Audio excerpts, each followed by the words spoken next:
전당에서 일하는 경비 노동자들이 광주지방 고용노동청을 상대로 행정소송을 냈습니다. 일반 근로자들이 받는 추가 근로수당을 받지 못하고 있기 때문인데요. 어찌된 사정인지 박지성 기자가 보도합니다. 국립아시아문화전당에서 경비 업무를 하는 이재윤 씨.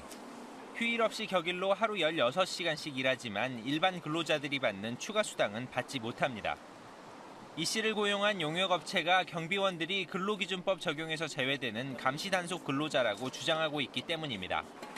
하지만 고용노동부는 해당 용역업체가 경비원들을 감시단속 근로자로 고용할 수 있도록 승인한 적이 없습니다.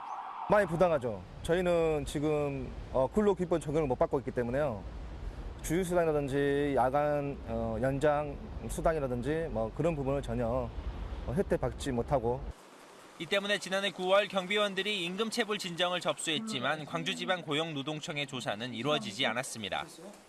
해당 업체에 앞서 용역을 맡았던 업체가 감시단속 근로자 승인을 받았기 때문에 새 업체에게도 이 내용이 승계된다고 판단한 겁니다. 그러나 노동계의 해석은 전혀 다릅니다.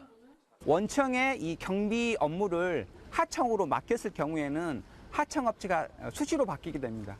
그렇기 때문에 이 수시로 바뀐 것에 대해서 주체가 바뀌기 때문에 항상 바뀔 때마다 재외 신청을 해야 되는 게 원칙입니다.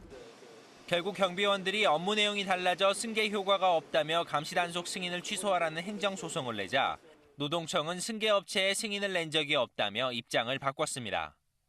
감시단속 승계가 되는 경우에 대한 설명을 해줬을 뿐 지침이나 행정처분을 내린 적이 없기 때문에 소송 대상이 아니라는 겁니다. 노동자와 업체의 문제를 행정기관과의 소송으로 갈등을 키운 광주지방노동청. 소송의 결론을 떠나 이해하기 어려운 오락가락 행정에 대한 비판은 피하기 어려워 보입니다.